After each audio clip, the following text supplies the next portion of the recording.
अस्सलाम वालेकुम। कैसे हैं आप? सब ठीक ठाक हैं? खैरियत से हैं? अच्छा, अब जो डाटा सेट मैंने लिया है वो मैंने लिया है डेली इलेक्ट्रिसिटी का। और इसमें हम लोग जो है फाइंड करने जा रहे हैं इसक्यूनिस को कैलकुलेट कैसे करेंगे। ठीक है, तो अब ये हमारा नेक्स्ट टास्क है। इसके लिए जो है डाटा सेट जो हमारे पास है वो सेम वही है जो हम लोगों ने पहले कैलकुलेट किया था, अ, इस वेरिएंस वेरिएंस के लिए और स्टैंडर्ड डेविएशन के लिए। ठीक है, तो वही डाटा सेट लिया है यहाँ पे इलेक्ट्रिसिटी का, और सेम मैंने बुक से लिया जो मैंने वहाँ आपको बुक शेयर की थी। अब इसमें हमें कैलकुलेट करना है पेयरसन कोफिशिएंट ऑफ स्क्यूर, यानी स्क्यूनेस को जिससे हम कैलकुलेट कर सकते हैं उसमें एक नाम पेयरसन कोफिशिएंट स्क्यूनेस का भी है। उसका जो फॉर्मूला है वो ये है, इस तरह से इसका फॉर्मूला। इसमें जो आपको एक्स बार जो नजर आ रहा है वो है अरिथमेटिक मीन, और इसमें जो आपको एस जो नजर आ रहा है ये है सैंपल मीन। ठीक है, सैंपल स्टैंडर्ड डेविएशन की लास्ट टाइम हमने सैंपल स्टैंडर्ड डेविएशन कैलकुलेट की थी और मीन भी कैलकुलेट किया था with the help of calculator. तो आज भी हम लोगों ने जो है वो इसी तरह ही करना है, with the help of calculator ही करेंगे। तो कैलकुलेटर जो है वो फाइंड कर लेते हैं।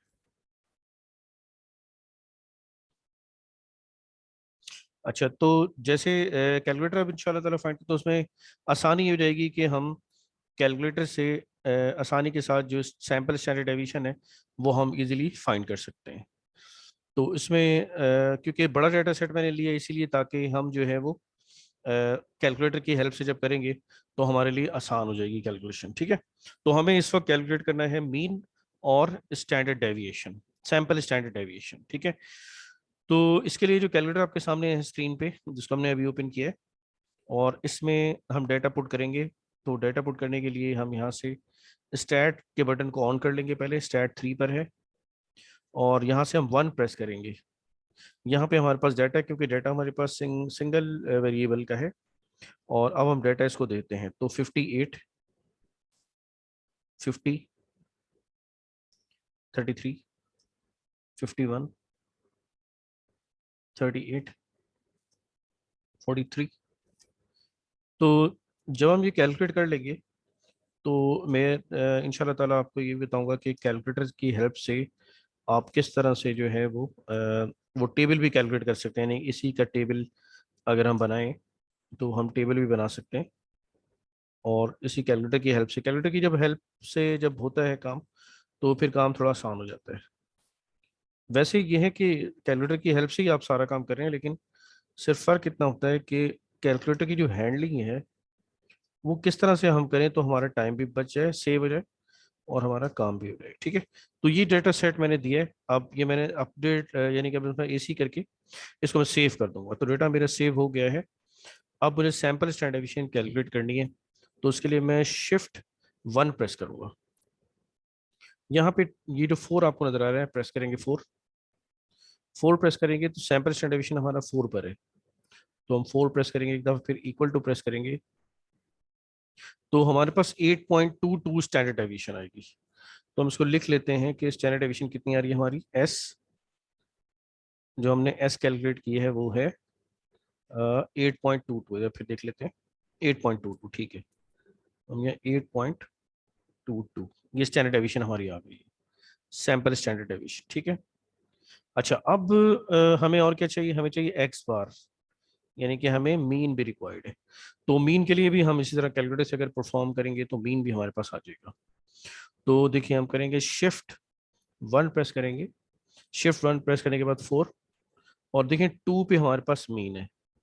तो जब हम 2 प्रेस करके इक्वल टू प्रेस करेंगे तो 46.9 हमारे पास जो है वो मीन आ जाएगा। तो जो मीन हमारे पास है वो 46.9 है। एक्स बार 46.9 हमने कैलकुलेट कर लिया। ठीक है, अच्छा अब हम जब डाटा सेट के अंदर जब हम पुट करें तो आप देखें कि अभी भी हमें कुछ और चीज़ें भी रिक्वायर्ड हैं। जैसे सैंपल स्टैंडर्ड डेविएशन तो हमने कैलकुलेट कर लिया है, यहाँ पे डिफरेंस भी चाहिए हमें, यानी एक्स माइनस एक्स बार, यानी हर हर वैल्यू में से हम उसका मीन माइनस करेंगे और फिर उसका पावर 3 लेंगे और सम ले लेंगे। यानी कि लिखा हुआ कैसे, मैं आपको अगर यहाँ समझाऊं तो ये लिखा हुआ है एक्स माइनस एक्स बार। एक कॉलम आपको बनाना होगा जिसमें एक्स माइनस एक्स बार की वैल्यूज ली हुई होंगी, और फिर हम उसके ऊपर पावर 3 लेंगे और फिर जितने भी ऐसे आएंगे उनका हम सम ले लेंगे। यानी अगर मैं आपको यहाँ दिखाऊं, इसके अंदर जो मैंने पहले से कैलकुलेट किया हुआ है, देखिए पहले एक्स जितने भी थे वो सारे मैंने रखे हुए, ये एक्स सारे रखे हुए। फिर एक्स में से उसका मीन माइनस किया है, यानी कि हर एक्स में से मैंने 46.9 को माइनस किया है। ठीक है, तो यहाँ पे ये वैल्यू आ गई है। ये जितने भी डिफरेंसेस आए हैं मेरे पास, उसका मैंने पावर 3 ले लिया, यानी कि अगर जैसे माइनस का 13.9 आया था तो उसके ऊपर पावर मैंने 3 ली है, तो उससे फिर मेरे पास ये वैल्यू आई है। ठीक है, तो अब इसको जाहिर है डेटा सेट बड़ा मैंने लिया है, इसमें 20 पॉइंट्स हैं, तो इसको हम कैलकुलेट कर लेते हैं with the help of calculator. तो ये मैं आपको समझाता हूँ कि हम कैलकुलेटर में किस तरह रखेंगे। देखिए कैलकुलेटर में जब हम रखेंगे तो साथ साथ कैलकुलेट करता हूँ तो आपको बताता जाता हूँ। देखिए अब हम इसको, जाहिर है इसको हम नॉर्मल मोड में ले आते हैं, शिफ्ट में 1 प्रेस करके नॉर्मल मोड में आ जाएगा। अब जब ये नॉर्मल मोड में आ जाएगा तो अब हम यहाँ से इसमें काम करेंगे। तो आप कैसे काम करेंगे, देखें आपको एक्स की ज़रूरत है तो आप शिफ्ट, यानी कि आपको एक्स माइनस एक्स बार की ज़रूरत है, तो आपको, मैं यहाँ पे जो वेरिएबल कंस्ट्रक्ट कर रहा हूँ वो है वाई। वाई, अब इक्वल टू जब मैं प्रेस करूंगा तो मैं अल्फा, और यहाँ से कैल्क का बटन प्रेस करूंगा तो इक्वल टू आ जाएगा। ठीक है, ये वाले इक्वल टू और दोनों इक्वल टू में फर्क है। अब मैं इसको क्या दूं, एक्स माइनस एक्स बार। ठीक है, और उसका मुझे पावर 3 भी लेनी है, यानी मैं अगर इस कॉलम को हाइड कर दूं, ये मुझे नहीं चाहिए, और डायरेक्ट मैं अगर ये कैलकुलेटर से लूं तो मेरे पास ये वाली वैल्यू भी आ जाएगी। एक्स माइनस एक्स बार का जो पावर 3 है वो मेरे पास डायरेक्ट आ जाएगा। तो मैं एक्स माइनस एक्स बार भी कर सकता हूँ और उसका पावर 3 भी ले सकता हूँ। चले ठीक है, क्योंकि कैलकुलेटर हमारे पास है तो दोनों वैल्यू वेरीफाई भी कर लेते हैं। ठीक है, तो वाई में मुझे क्या चाहिए, एक्स माइनस एक्स बार। ठीक है, तो मैं यहाँ से अल्फा और ब्रैकेट क्लोज कर देता हूँ, ये मेरे पास एक्स आ जाएगा। फिर मैं माइनस करूंगा इसमें से मीन, तो मीन है कितना, मीन था 46.9 जो भी हमने कैलकुलेट किया था। ठीक है, अब देखिए मुझे दूसरे कॉलम, यानी मुझे ये वाला कॉलम भी चाहिए एक्स माइनस एक्स बार का टू द पावर 3 का, तो मुझे अल्फा प्रेस करके कॉलन लगाना होगा, तो ये मैंने कॉलन लगा दिया। अब जो दूसरा जो मेरे पास जो वेरिएबल आएगा उसको फॉर एग्जांपल मैं कहता हूँ कि ये है एम। ठीक है, तो मैं एम नहीं बल्कि मैं इसको बी कर देता हूँ, ज्यादा बेहतर रहेगा, तो उसको बी कर देता हूँ अल्फा। यहाँ से मैंने इसको बी कर दिया है। ठीक है, इसकी वैल्यू मुझे रखनी है, मैं इक्वल टू रखूंगा इसको, इक्वल टू, ये है क्या चीज, ये है एक्स माइनस एक्स बार का होल क्यूब। तो ब्रैकेट ओपन इसीलिए मैंने किया ताकि पावर 3 मैं लूँ, और यहाँ से मैं ले लूंगा वाई, क्योंकि जाहिर है आपके पास एक्स माइनस एक्स बार आप जब कैलकुलेट कर रहे हैं तो आपके पास क्या वैल्यू आ रही है, वाई आ रही है। तो मेरा ख्याल है मुझे ये ब्रैकेट भी ओपन नहीं करना चाहिए, वाई के ऊपर डायरेक्ट मुझे पावर 3 ले लेनी चाहिए। ठीक है, तो मैं अल्फा करके और वाई के ऊपर पावर 3 ले लेता हूँ। तो वाई के ऊपर पावर मुझे 3 लेनी है, तो मैं यहाँ से इसके ऊपर पावर 3 ले लेता हूँ। ठीक है, ये ज़्यादा बेहतर रहेगा। तो अब मुझे इसको सिर्फ एक्स प्रोवाइड करना होगा, ये मुझे खुद ब खुद y और b देगा। ठीक है, अब देखिए मैं आपको बताता हूँ कि y क्या चीज़ है और b क्या चीज़ है। देखिए y मैंने क्या लिया हुआ है, इनका डिफरेंस लिया हुआ है। अगर मैं यहाँ से इसको, एक मिनट रुकें, चाहता हूँ कि तो इसको इरेज करके और मैं आपको समझाऊँ। देखिए इसको मैं इरेज कर देता हूँ। ठीक है, ऑलरेडी पता है कि आपको ये x माइनस एक्स बार है, और यहाँ पे मैं इसको रख देता हूँ, क्योंकि मैंने y रखा हुआ था, तो इसको मैं y कर देता हूँ, यानी ये वाला कॉलम मेरा y आएगा, x माइनस एक्स बार। और ये वाला जो कॉलम है, क्योंकि वो y एक्स माइनस एक्स बार है, और x माइनस एक्स बार के ऊपर जो पावर 3 लूँ तो y के ऊपर पावर 3 मुझे लेनी पड़ेगी। ठीक है ना, तो इस तरह से ये वैल्यूज मेरे पास आएंगी। अब मैं आपको दो तीन वैल्यूज इसकी करके दिखाता हूँ कि इसको कैसे किया जा सकता है, किस तरह से कैलकुलेटर में करेंगे। देखें ये हमारे पास आ गया। अब देखिए आपने इक्वल टू वहां से नहीं प्रेस करना, ये नहीं प्रेस करना, बल्कि आपको कैल्क प्रेस करना है। तो आप कैल्क प्रेस करेंगे, वो आपसे एक्स पूछेगा कि एक्स कितना देना है। तो एक्स की जो पहली वैल्यू है 33, वो इसे आप दे, इक्वल टू प्रेस कर दें। अब आप देखें ये आपको दे रहा है एक्स माइनस एक्स बार। अगर आप इसको एस इंटू डी प्रेस करेंगे तो -13.9 वैल्यू आ रही है आपकी पहली। ठीक है, अब आप इक्वल टू प्रेस करें तो आपको बी की वैल्यू वो देगा। तो आप देख सकते हैं कि -26 85.62 आपको दिया जा रहा है, और यहाँ देखें आपके पास वैल्यू सेम आ रही है। ठीक है ना, अब देखें अब जब इक्वल टू प्रेस करेंगे तो आपसे वो दूसरी दफा एक्स पूछेगा, तो दूसरा एक्स आपके पास है 35। मैंने असल में ये डाटा जो एक्स का है ना उसको असेंडिंग ऑर्डर में लिखा हुआ है, तो जरूरी नहीं है कि आप असेंडिंग ऑर्डर में लिखें, वो जिस ऑर्डर में भी लिखा हुआ है आप उसको उसी में लिख दें। ठीक है, इक्वल टू प्रेस करेंगे आप, तो एस इंटू डी अगर फ्रैक्शन में आ रहा हो तो 11.9 आ रहा है। तो आप देख सकते हैं दूसरी वैल्यू हमारे पास 11.9 है। अब वापस आ जाते हैं, एक दफा फिर इक्वल टू प्रेस करें तो आपके पास माइनस का 1685.159 वैल्यू आ रही है, ये आपके सामने। इसी तरह से फिर आप इक्वल टू प्रेस करें तो बस आप आपको सिर्फ एक्स प्रोवाइड करने, आपको वो डिफरेंस भी देगा और उसका क्यूब भी देगा। तो आपके पास जो आपके पास जो टेबल अगर कैलकुलेट करना हो तो वो टेबल भी आपके पास कैलकुलेट होके आ जाएगा, जिससे आप डिफरेंस कैलकुलेट करेंगे 9.9, ठीक है, माइनस का। इस तरह से फिर ये माइनस का 970 आ जाएगा। क्लियर हो गई बात आपको? आप अब ये पूरी चीज आप परफॉर्म जब कर लेंगे ना, यानी कि सारा जितने भी वैल्यूज हैं आप फाइंड करेंगे, तो फिर एंड में जाके यानी इन सब का आपको क्या लेना है, सम। देखिए मैंने सारी वैल्यूज ऑलरेडी कैलकुलेट की हुई हैं और यहाँ पे मैंने इसका सम कैलकुलेट किया। सम का मतलब इन सारी वैल्यूज को मैंने ऐड कर दिया, ये जितनी भी वैल्यूज आई थी इन सारी वैल्यूज को मैंने क्या कर दिया, ऐड कर दिया। तो मेरे पास जो वैल्यू आई है इसको मैं लिख लूँ अगर, तो ये है 1073.16। तो ये मेरे पास आया है 10, दोबारा से देख लें गलती ना हो, 73 ना, 1073.16। ये क्या वैल्यू आई है मेरे पास, ये आया है x माइनस एक्स बार का होल क्यूब, जिसको मैंने कहा हुआ था वाई क्यूब। ठीक है, दूसरे लफ्जों में मैंने इसको वाई क्यूब कहा था। अगर मैं कैलकुलेटर से करूंगा तो डायरेक्ट कैलकुलेटर से आंसर मेरे पास आएगा। ठीक है, तो ये जो सम है, यानी कि ये सम भी है ना, तो ये यहाँ सम भी है क्योंकि मैंने सबका सम भी फाइंड किया है, सिर्फ क्यूब नहीं है। ठीक है, तो अब आप देख सकते हैं कि जो एक्स बार जो मैंने पहले कैलकुलेट किया था वो 46.9 आया है मेरे पास। और एन जो है ना, एन की वैल्यू 20 है क्योंकि इसमें डाटा पॉइंट्स 20 है। और जो एस हम लोगों ने फाइंड किया था, और जो प्रीवियस किया था वो 8.22 था। ठीक है, एक दफा फिर वेरीफाई चेक देख लेते हैं, चेक करके ताकि मिस्टेक। ठीक है, 8.22 हमने पहले फाइंड किया था, 46.9 मीन हमारा आया था। अब हम इस डाटा के अंदर ये जो हमारे पास फॉर्मूला लिखा हुआ है, इसमें आप वैल्यू को पुट करेंगे, पुट करके आप सिंप्लीफाई करेंगे with the help of calculator. तो ये है कोफिशिएंट ऑफ स्क्यूनेस, यानी Pearson coefficient of skewness is equals to, ये है एन, तो एन कितना है 20, और multiply by sum, sum x minus x bar का होल क्यूब, वो वैल्यू आपके पास है 1073.16। और डिनोमिनेटर में आपके पास वैल्यू आ रही है एन माइनस वन, यानी कि 20 - 1। ठीक है, और multiply by n minus two, यानी कि 20 - 2, और मल्टीप्लाई बाय जो भी आपके पास एस आया था वो 8.22 था, 8.22 टू द पावर क्यूब। ठीक है, अब आपने क्या करना है, इसको कैलकुलेटर की हेल्प से जब आप इसको सिंप्लीफाई करेंगे तो आपके पास जो है वो वैल्यू आ जाएगी। तो आप उसको कैलकुलेट कीजिएगा, और मैं भी अभी आपके सामने दोबारा कैलकुलेट कर लेता हूँ। ठीक है, तो ये जो आपके असल में ये हुआ ये था कि ये क्रैश हो गया था वन नोट, तो इस वजह से प्रॉब्लम आई थी। तो एक्स क्यूब जो है, पेन ले लेते हैं एक दफ़ा, 8.22 जो था वो हम इसको रख लेंगे वहां से, तो हमारे पास वैल्यू आ जाएगी। तो पेन एक दफ़ा सिलेक्ट कर लेते हैं। ठीक है, तो यहाँ पे मैंने रखा था 8.22 टू द पावर 3। ठीक है, अच्छा अब जो है इसको कैलकुलेट करना है सिंपल, तो कैलकुलेट कर लेते हैं कैलकुलेटर से, वैल्यू पुट कर लेते हैं।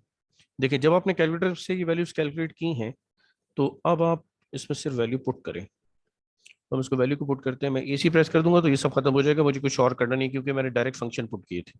तो फंक्शन पुट करने से अगर आप वापस 0 0 कर देते हैं तो उससे वापस से आपका कैलकुलेटर उसी मोड में रहता है जिसमें था वो पहले।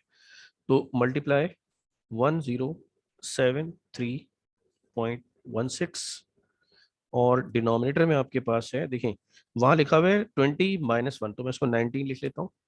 मल्टीप्लाई पे फिर लिखा हुआ है 20 - 2, तो मैं इसको 18 कर देता हूँ। ठीक है, उसके बाद फिर आपके पास वैल्यू है 8.22 टू द पावर 3, तो आप लिख दें 8.22 टू द पावर 3। तो यहाँ से आप पावर 3 सेलेक्ट कर लें इसको, पावर 3। ठीक है, अब इसको इक्वल टू प्रेस करते हैं। अब इक्वल टू करेंगे तो आपके पास आएगा 0.11, जो कि जीरो के बहुत करीब है। इसका मतलब स्क्यूनेस जो है वो इतनी सीवियर नहीं है, और आप आसानी के साथ अगर आप चाहें तो मीन यूज करें तो आप मीन यूज कर सकते हैं, मीडियन भी यूज कर सकते हैं, मॉड भी यूज कर सकते हैं। तो हमारे पास वैल्यू आई है 0.11। ठीक है, ये आ गया coefficient, Pearson coefficient of skewness. ठीक है, अच्छा अब हमारी लास्ट वीडियो में बात हुई थी कि अगर कोफिशिएंट ऑफ स्क्यूनेस की वैल्यू किस किस तरह होती है, यानी अगर ग्रेटर देन 0 होती है तो आप ये कहते हैं कि ये पॉजिटिवली स्क्यूड है, यानी पॉजिटिवली स्क्यूड है, ठीक है। और अगर ये नेगेटिव होता है स्क्यूनेस, यानी कोविड स्क्यू अगर लेस देन 0 होगा तो ये नेगेटिवली स्क्यूड होगा, ठीक है। इस तरह से अगर स्क्यूनेस यानी पियर्सन कोफिशिएंट ऑफ स्क्यूनेस अगर 0 के इक्वल आ जाती है तो हम क्या कहेंगे कि हमारा जो ये डाटा है उसमें कोई भी स्क्यूनेस नहीं है, ठीक है। तो ये हमारी लास्ट वीडियो में बात हुई थी। तो अब आप देखें कि हमारे पास ये जो वैल्यू आई है कोफिशिएंट ऑफ स्क्यूनेस की वो पॉजिटिव आई है, लेकिन ये 0 के अराउंड है। जब 0 के अराउंड हम कहते हैं तो नेगेटिव साइड पे और पॉजिटिव साइड पे 0 की करीब करीब वैल्यूज हो, ठीक है ना। लास्ट में हमारी बात ये हुई थी कि अगर इस कोफिशिएंट जो स्क्यूनेस है अगर वो ग्रेटर देन 1 होगा या कोफिशिएंट ऑफ स्क्यूनेस यानी लेस देन अगर 1 होगा, यानी एक मिनट, ग्रेटर देन 1, हाँ ठीक है। तो अगर ये 1 से लेस हो गया, नेगेटिव यानी वैल्यूज होंगी, दूसरे लफ्जों में इसको मुझे क्यों लिखना चाहिए ऐसे, नेगेटिव हो गया यानी 1 ग्रेटर देन, सॉरी एक मिनट, स्क्यूनेस पॉजिटिव है तो ये ग्रेटर देन, हाँ तो फिर इसको मैं ऐसा ही लिख रहा था ना, नेगेटिव होगा, ठीक है। तो अगर ऐसी हो तो इस वक्त आप क्या करते हैं, स्क्यूनेस सेवियर होती है, ये हमारी बात हुई थी प्रीवियस वीडियोस के अंदर। तो अब देखेंगे तो पॉजिटिव आया है और ये 0 के अराउंड आया है, इसलिए स्क्यूनेस इतनी ज़्यादा सेवियर नहीं है। तो पार्ट बी में क्योंकि आप लिखेंगे कि स्क्यूनेस इतनी ज़्यादा सेवियर नहीं है क्योंकि आप इंटरप्रेट भी आपने किया हुआ है, तो इसकी जो इंटरप्रिटेशन है उसको वर्डिंग में, वो जो बुक है जिस बुक से मैंने एग्जाम्पल ली थी उसको यहाँ वर्डिंग में भी लिखा हुआ है, ये मैंने पहले सॉल्व किया था, इसको मैं यहाँ से आपको पढ़ के बता देता हूँ उसका पार्ट बी, ठीक है।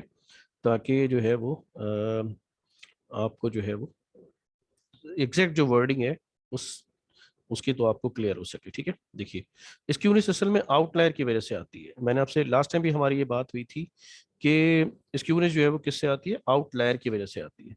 तो अगर आउटलायर डाटा के अंदर होते हैं तो उसमें स्क्यूनेस बढ़ जाती है। अगर आउटलायर मिनिमम होंगे, कम नंबर होंगे आउटलायर, तो फिर आपके पास जो है वो स्क्यूनेस जो है वो लेफ्ट साइड पे आएगी। और अगर बड़ी वैल्यूज होंगी डाटा के अंदर, आउटलायर अगर बड़े होंगे तो फिर आपके पास जो है वो स्क्यूनेस जो है वो किस तरह की होगी, तो यहाँ से देखते हैं, यानी राइट साइड पे आएगी, ठीक है। तो देखिए यहाँ पे हमारे पास लिखा आ रहा है यहाँ से, सिंस दीज वैल्यूज यानी आर क्लोज टू 0, यानी हमारे पास वैल्यू कितनी आई थी 0.11, जो मैंने 0.11 लिखी थी, 0.113 डेसिमल, 3 डेसिमल प्लेसेस पे।